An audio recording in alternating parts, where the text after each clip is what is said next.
El multimillonario más poderoso de México estaba a punto de descubrir que toda su fortuna no podría comprar el siguiente suspiro de su hijo y que la salvación vendría de las manos de la mujer más invisible en medio de una multitud desesperada. Esta no es solo una historia de un rescate dramático, sino de un milagro improbable que nació de la más profunda de las tragedias, revelando una conexión que desafía todas las barreras sociales imaginables. ¿Qué harías si tuvieras el control de un imperio, pero perdieras el control de tu propio mundo en un abrir y cerrar de ojos? La respuesta a esa pregunta cambiará para siempre la vida de dos extraños, de una forma que el destino parecía haber escrito hace mucho tiempo. Si crees que el universo pone a las personas correctas en los lugares correctos, en el momento exacto, suscríbete ahora al canal, activa la campanita y prepárate, pues lo que estás a punto de ver fortalecerá tu fe en la humanidad. Quédate hasta el final y sé testigo de cómo el dolor puede transformarse en la más bella redención. El día 15 de marzo, transformó el Aeropuerto Internacional de la Ciudad de México en un purgatorio de ansiedad. Una tormenta implacable había paralizado las operaciones, encadenando a miles de almas a un suelo frío e impersonal. El aire denso y cargado de frustración vibraba con el llanto de niños, las discusiones acaloradas de ejecutivos y los anuncios de cancelaciones que resonaban como sentencias finales. En medio de ese caos, ensordecedor, aislada por vidrios a prueba de sonido, la sala VIP de Aeroméxico flotaba como una isla de privilegio. Allí dentro, el silencio solo era interrumpido por el burbujeo discreto del champán y el pasar de páginas de periódicos financieros. Era una burbuja de opulencia, un universo paralelo donde la tormenta afuera era apenas una inconveniencia distante. Y en ese refugio de poder, un hombre, cuya imagen aparecía en las portadas de las más grandes revistas de negocios, enfrentaba una tormenta interior mucho más devastadora, una que el dinero no podía apaciguar y de la que ningún avión privado podría salvarlo. Ese hombre era Eduardo Santarém, el arquitecto de un imperio farmacéutico que llevaba su apellido.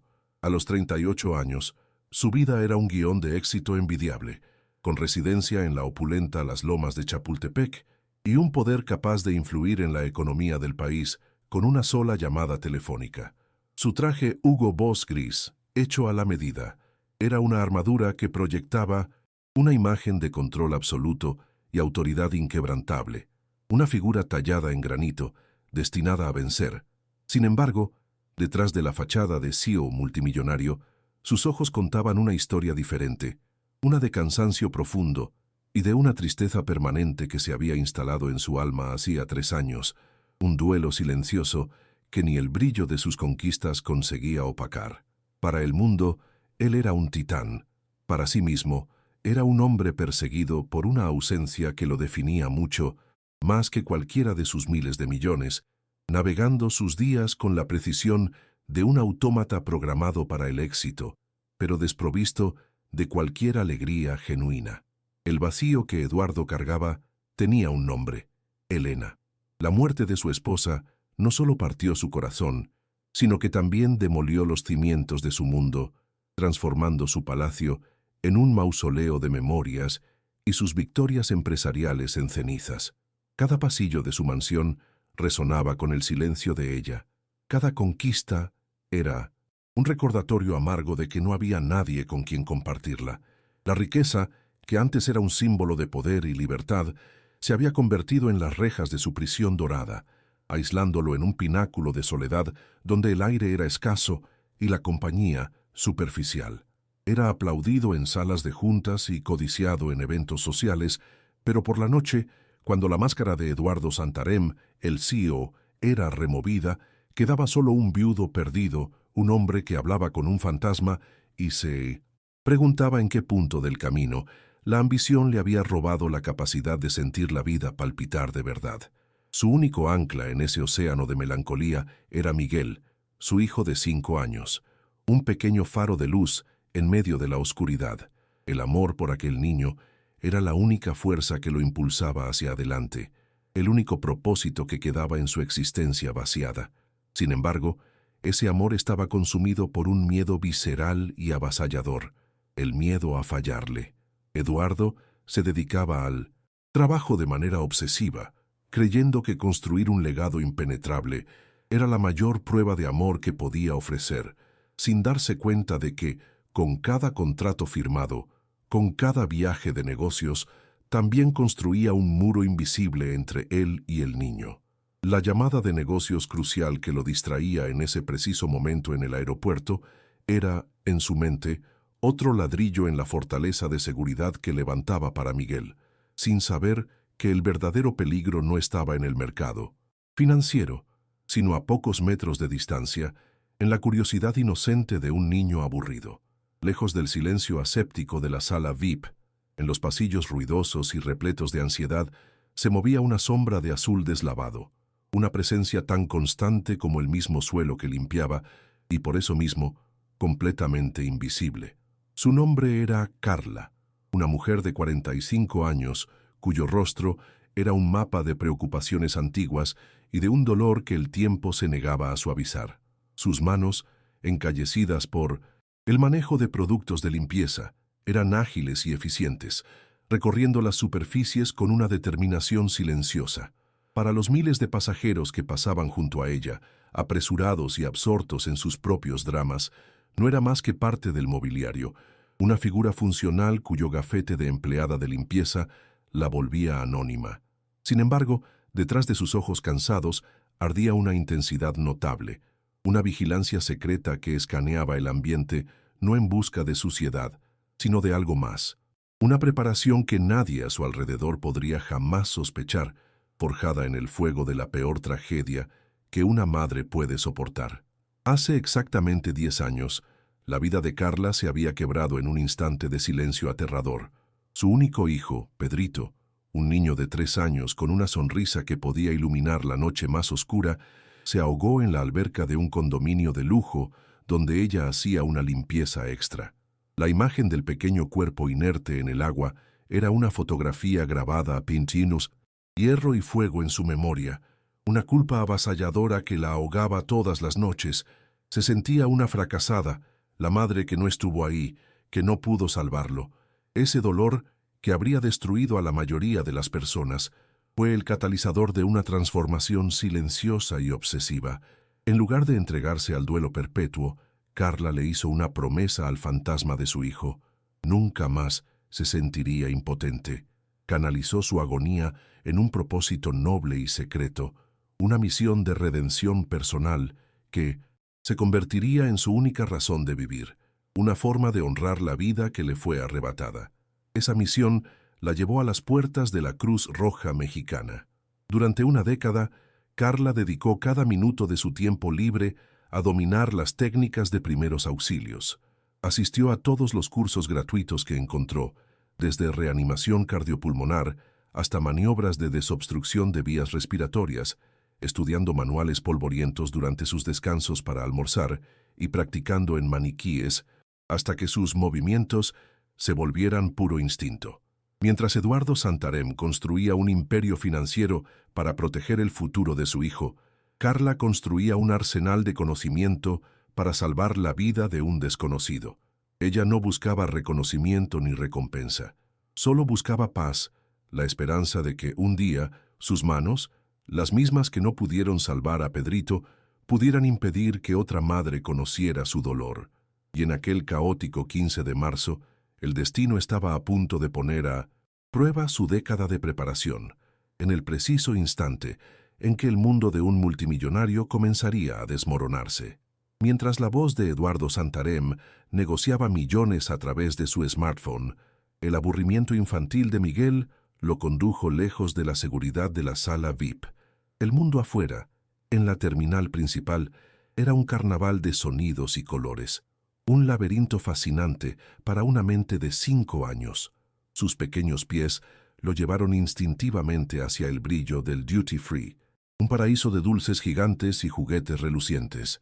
Allí, en un estante al alcance de sus manos, un juego de construcción con pequeñas esferas magnéticas, coloridas y perfectamente esféricas, capturó su atención. Parecían dulces exóticos, tesoros de un planeta distante. En un acto de pura curiosidad infantil, impensado y fatal, tomó una de las esferas plateadas, sintió su frialdad en la palma de la mano y, sin dudarlo, la llevó a la boca. El gesto fue rápido, inocente y silencioso, la semilla de una catástrofe que estaba a punto de germinar en el corazón del aeropuerto más concurrido de México. En el instante en que la tragó, el juego terminó. La pequeña esfera magnética no bajó, sino que se alojó con precisión cruel en su vía respiratoria, creando un sello perfecto e instantáneo. El aire se detuvo. No hubo tos, no hubo un grito ahogado, solo hubo un silencio aterrador dentro de su pequeño cuerpo. El pánico floreció en sus ojos, su mente infantil incapaz de procesar por qué, de repente, el mundo se había quedado sin aire. Llevó las manos a la garganta en un gesto instintivo, su cuerpo retorciéndose en una danza desesperada y silenciosa. Tambaleándose hacia afuera de la tienda, de regreso al pasillo principal, su visión comenzó a oscurecerse. El ruido del aeropuerto se transformó en un zumbido distante. Entonces, con un golpe sordo que apenas fue notado, su cuerpo cayó al suelo pulido. Un pequeño ángel que había perdido sus alas en un abrir y cerrar de ojos, su lucha volviéndose visible solo por el color que empezaba a cambiar en su rostro. Un círculo de curiosos rápidamente se formó alrededor del niño caído. Sin embargo, la ayuda no llegó. En su lugar, la fría luz de las pantallas de celular se encendió. Una constelación macabra de espectadores pasivos. Decenas de personas, paralizadas por la tragedia o quizás por un distanciamiento mórbido, optaron por registrar el momento en lugar de intervenir. La escena era un retrato surrealista de la apatía moderna. Un niño asfixiándose en el suelo, mientras una muralla de extraños lo encuadraba en sus cámaras, transmitiendo o simplemente guardando un recuerdo digital de un horror que se desplegaba ante ellos. Cada segundo que pasaba, el rostro de Miguel adquiría un tono más profundo de azul, sus pequeños miembros comenzando a aflojarse, y el círculo de espectadores solo crecía, sus sombras extendiéndose sobre él como buitres digitales, siendo testigos de una desaparición sin levantar un solo dedo, transformando un drama humano en contenido. Cuando Eduardo finalmente terminó su llamada, una sonrisa de satisfacción por la negociación exitosa en sus labios, se giró y el mundo se detuvo. Miguel no estaba allí. Un escalofrío de pavor, rápido y eléctrico, recorrió su columna. Sus ojos barrieron la multitud, buscando desesperadamente a su hijo, hasta que se posaron en la pequeña aglomeración a pocos metros de distancia. Corrió, empujando a la gente con una fuerza que no sabía que poseía, su corazón martillando contra sus costillas como un prisionero intentando escapar, y entonces lo vio. En el centro de aquel círculo de indiferencia estaba su hijo, su Miguel, el rostro de un tono púrpura que no pertenecía a la vida. En ese instante, el CEO multimillonario, el titán de la industria, el hombre de portada de revista, murió. Todo su poder, toda su riqueza, se derrumbó en polvo cósmico. No era nada. Era solo un padre, arrodillado ante el fin de su universo, el sonido de su propia sangre rugiendo en sus oídos. Su fachada de control inquebrantable no solo se agrietó, explotó en 1.000.000 de pedazos. Cayó de rodillas junto a Miguel, sus manos temblorosas tocando el pecho inmóvil del niño, su mente un vacío de pánico absoluto. Intentó abrir la boca de su hijo, dio palmadas en su espalda, acciones inútiles y desordenadas, nacidas de la más pura desesperación. Miró a los rostros en la multitud, a los ojos que lo observaban a través de pantallas, y una ola de furia e impotencia lo consumió. Aquel hombre, acostumbrado a dar órdenes que eran obedecidas sin cuestionamiento, fue reducido a la más primitiva de las súplicas. Con los pulmones ardiendo y el alma hecha trizas, alzó el rostro hacia el techo de la terminal, y de su garganta brotó un grito que desgarró el aire. Un sonido gutural, animal, y cargado de un dolor tan puro que silenció los anuncios y las conversaciones. «Por favor, hagan algo». Un aullido de desesperación que resonó por el aeropuerto. La confesión, pública y devastadora, de que el hombre más poderoso allí era, en ese momento, el más inútil de todos. El grito de Eduardo desgarró el espacio y el tiempo, viajando por los pasillos de la terminal hasta encontrar a Carla, que limpiaba el espejo de un baño cercano. Aquel sonido no fue solo un ruido, fue una llave que abrió la puerta cerrada de su peor memoria. Instantáneamente, el olor de desinfectante se transformó en olor a cloro. El piso de cerámica blanca se convirtió en el reflejo cegador del sol en el agua de una alberca, y el zumbido de los secadores de manos se convirtió en el silencio ensordecedor de una tarde de domingo, 10 años atrás. Por un segundo paralizante, ella no estaba en el aeropuerto. Estaba de vuelta al borde de aquella alberca, su cuerpo congelado en una pesadilla despierta, reviviendo la impotencia de ver el pequeño cuerpo de Pedrito hundiéndose lentamente. El dolor fue tan real, tan visceral, que sus manos soltaron el trapo de limpieza y se sostuvo en el lavabo, jadeante, mientras el fantasma de su fracaso amenazaba con devorarla por completo. Pero en medio de la marea de trauma que la jalaba hacia el fondo, una fuerza contraria emergió, un ancla forjada en una década de duelo y preparación. Era la promesa que le había hecho a su hijo. Miró sus propias manos, las mismas que entrenaron incansablemente en maniquíes, las mismas que memorizaron cada paso de los manuales de la Cruz Roja. Eran las manos de una madre que falló, pero también las manos de una mujer que juró nunca más ser solo una espectadora. Una claridad feroz cortó la niebla de su dolor. Aquel grito no era un eco de su pasado, sino un llamado para reescribir el final de otra persona.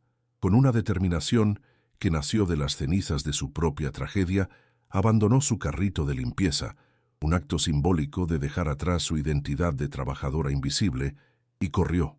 Sus zapatos gastados golpeaban contra el suelo, cada paso una declaración de guerra contra la impotencia que la perseguía desde hacía tanto tiempo.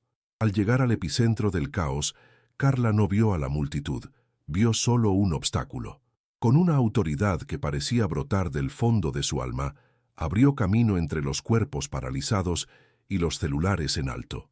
«Permiso, estoy entrenada». Su voz sonó firme y clara, cortando la excitación del ambiente.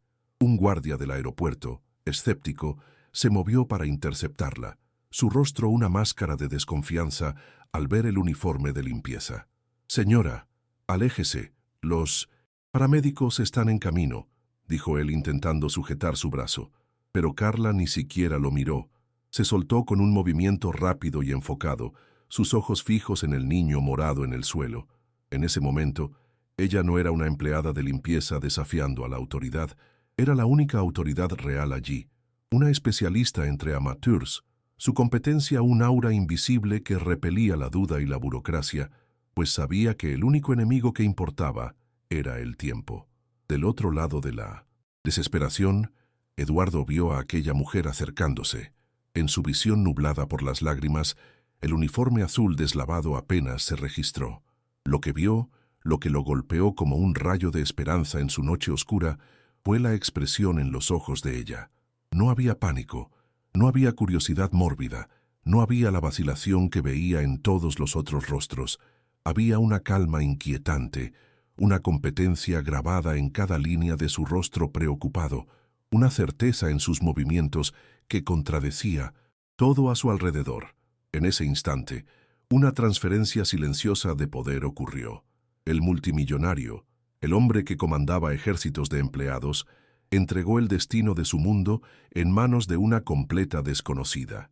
No la cuestionó, no preguntó quién era. Solo se hizo un poco a un lado, abriendo espacio en un gesto de rendición y súplica, reconociendo instintivamente que la única salvación posible acababa de llegar, vestida con la ropa de la humildad. Cuando Carla se arrodilló junto a Miguel, el mundo exterior pareció desaparecer para los dos.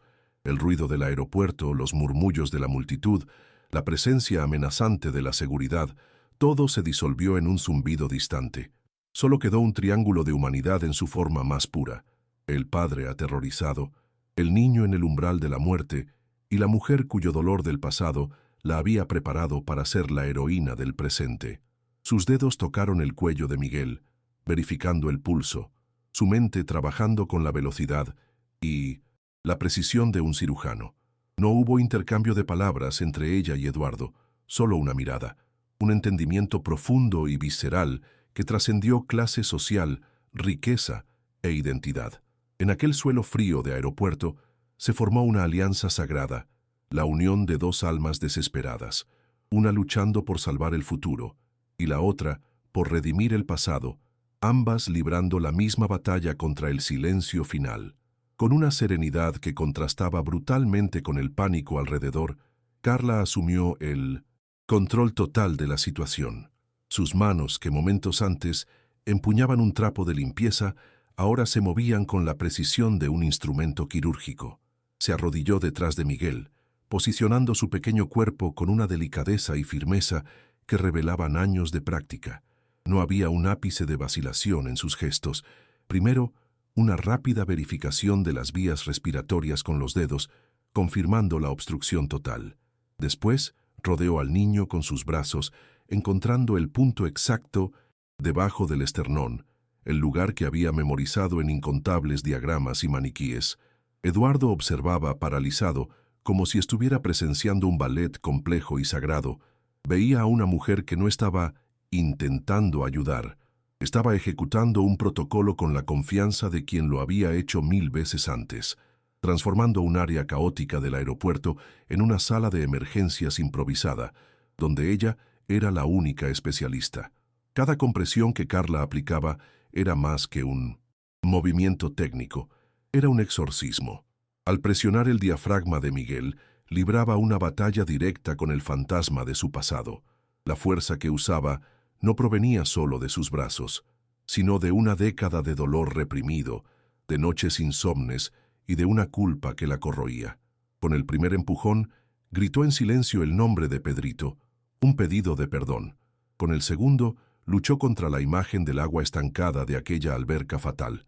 Con el tercero, desafió al destino que le había robado a su propio hijo. No era solo la maniobra de Heimlich, era un ritual de redención, una conversación violenta y desesperada con la memoria. Para los espectadores, era un procedimiento de primeros auxilios. Para Carla, era la oportunidad de reescribir el final de su propia historia a través del cuerpo de otro niño, un intento furioso de arrancar una vida de las garras de la muerte.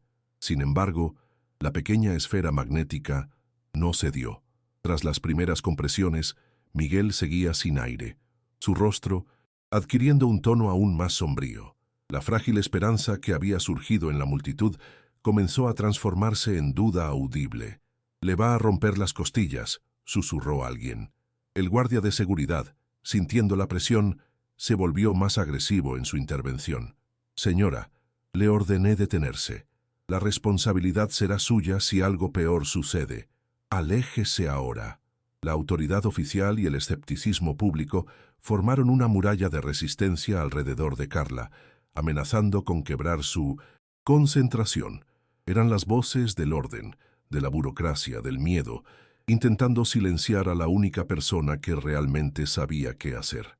En ese momento, la batalla de Carla no era solo contra la asfixia, sino también contra un mundo que la juzgaba por su uniforme, incapaz de ver a la especialista detrás de la trabajadora de limpieza.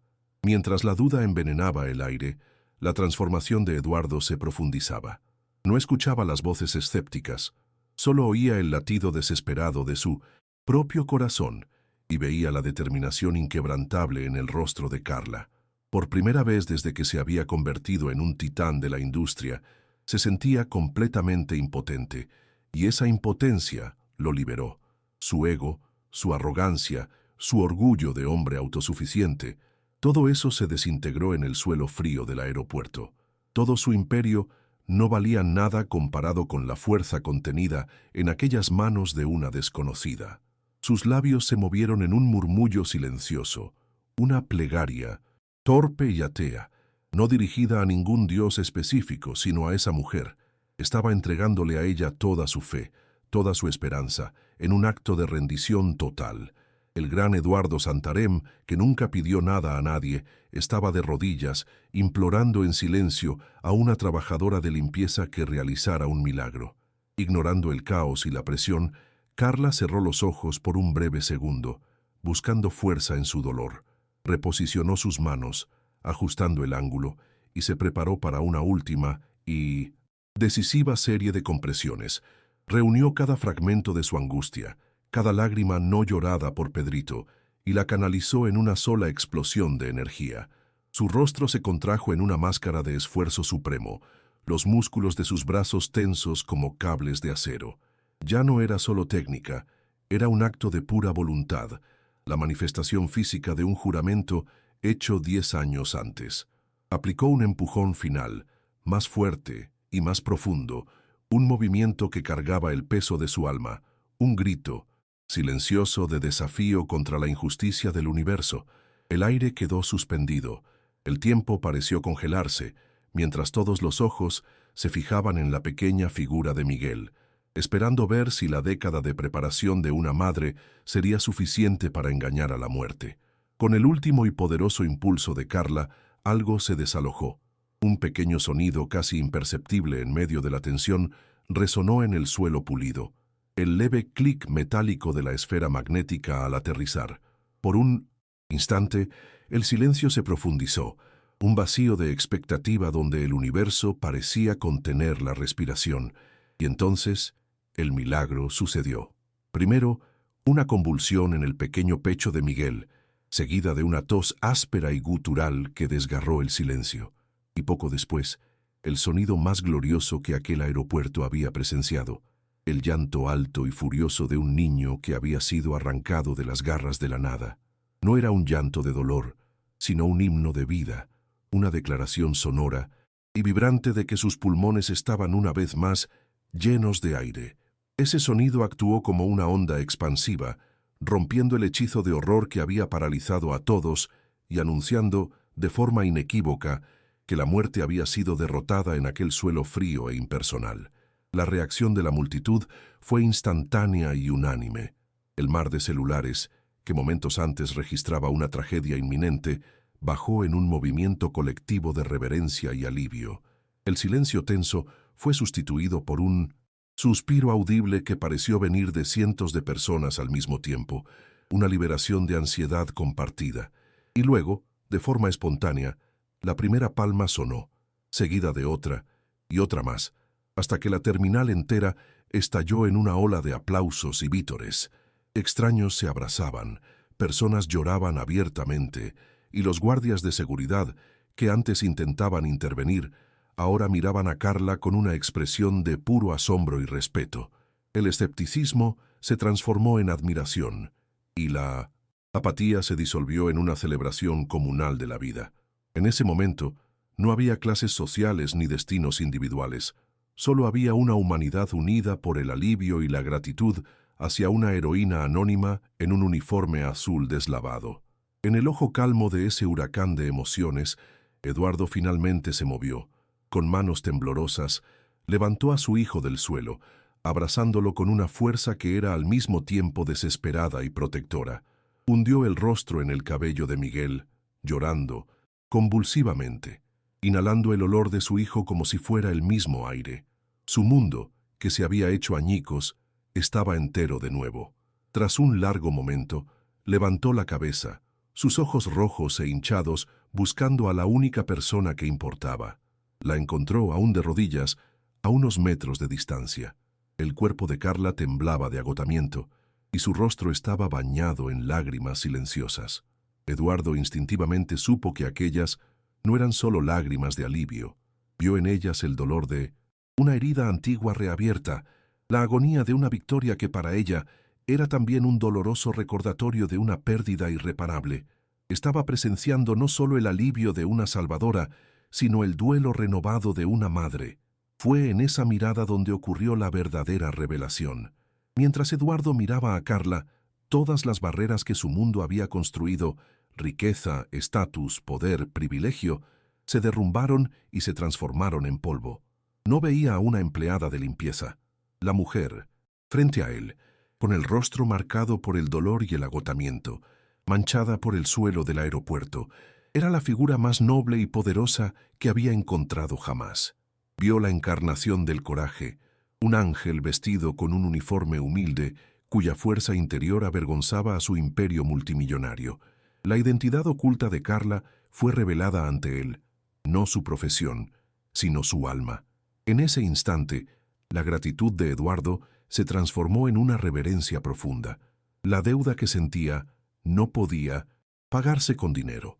Era una deuda de vida, una conexión indeleble forjada en el umbral de la muerte, que redefiniría el propósito de su existencia para siempre.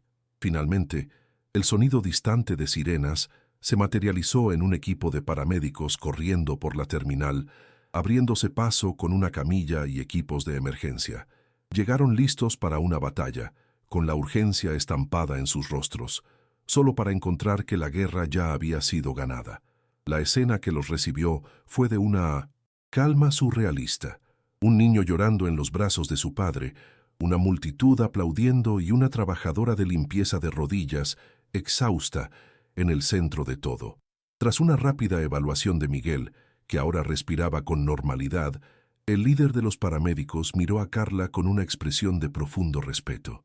«Lo que usted hizo», comenzó, sacudiendo la cabeza en admiración, «fue perfecto. Usted salvó la vida de este niño. Nosotros habríamos llegado demasiado tarde». Sus palabras, dichas con la autoridad de un profesional, fueron la validación final.